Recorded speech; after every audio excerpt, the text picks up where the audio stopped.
Bonjour à tous, ceux qui connaissent la chaîne savent que je m'amuse depuis quelque temps à vous présenter des concurrentes au Casio G-Shock. Alors je vous ai présenté jusque-là des modèles plus ou moins sérieux, mais là aujourd'hui on a quelque chose là qui vaut le coup, c'est la Timex Ironman Triathlon Shock.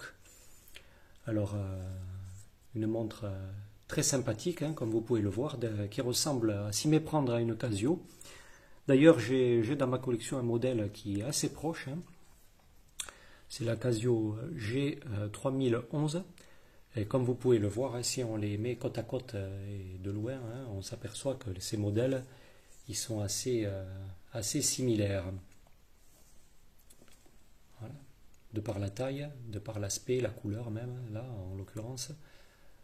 On est la taille de l'écran, on est sur un modèle vraiment qui s'inspire des Casio G-Shock.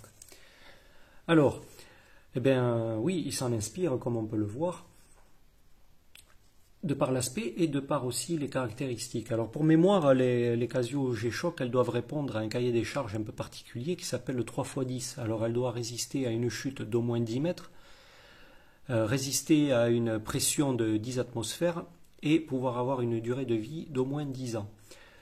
Donc pour la première caractéristique, alors je l'ai ouverte la montre.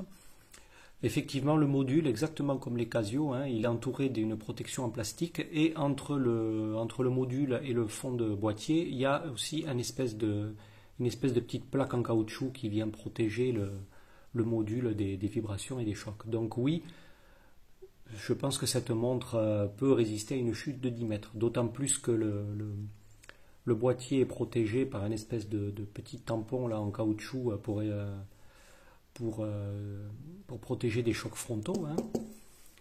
Donc oui, je pense qu'au niveau résistance au choc, elle remplit le cahier des charges de Casio. Ensuite, au niveau de l'étanchéité, ben, on a une étanchéité à 200 mètres, hein, donc pareil, cahier des charges OK. Et pour la durée de vie de 10 ans de la batterie, et bien là on est sur une montre à énergie solaire, qui fonctionne à énergie solaire. Donc là aussi, le contrat est rempli. Donc les premières caractéristiques du 3x10, elles sont remplies. Ensuite, au niveau des fonctions, donc est-ce que ce modèle offre les mêmes fonctions qu'une Casio? Ben, je vais vous montrer que oui. Donc l'écran d'accueil, bien sûr, heure et date complète. Un chronomètre au centième de seconde avec un temps intermédiaire, hein, comme chronomètre classique, quoi, hein. Voilà, chronomètre on ne peut plus classique. Un compte à rebours, classique aussi. Ensuite, 3 alarmes, donc fonction absolument identique à la plupart des G-Shock.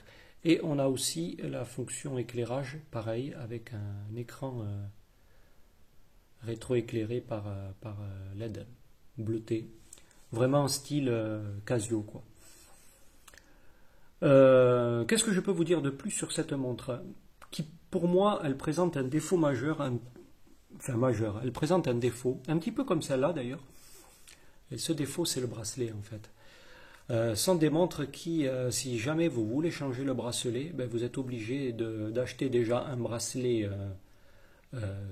propriétaire, hein, et puis en plus, qui n'est vraiment pas simple à changer, quoi. Sur ce modèle, il faut démonter la quasi-totalité des protections de boîtier pour pouvoir l'enlever. Et sur celui-là, je vous avoue, je ne me suis pas penché sur la question, mais ça doit être à peu près pareil. Déjà, il faut pouvoir trouver, hein, parce que là, en fait, tout la protection du boîtier fait partie intégrante du bracelet. Donc, si jamais ce modèle qui est un petit peu ancien vient à avoir un problème de bracelet, pour pouvoir le changer, à mon avis, ça va être très compliqué d'en trouver un. Et c'est dommage parce que c'est vraiment une montre qui est vraiment très très très sympathique, comme vous pouvez le voir, hein, très très jolie en plus, très cool. Voilà, on est vraiment sur un modèle similaire, et on peut dire une vraie concurrente au Casio G-Shock. Donc je pense que la boucle est bouclée, hein. Je pense que jusqu'à présent, hein, je m'étais amusé à vous montrer des modèles qui étaient assez éloignés malgré tout, hein, des caractéristiques de solidité et des caractéristiques générales des G-Shock. Mais là, je crois qu'on a accompli notre mission et je crois qu'on a trouvé l'anti-G-Shock et ce n'est pas une montre japonaise, c'est une montre américaine. Voilà, je vous remercie d'avoir regardé cette vidéo.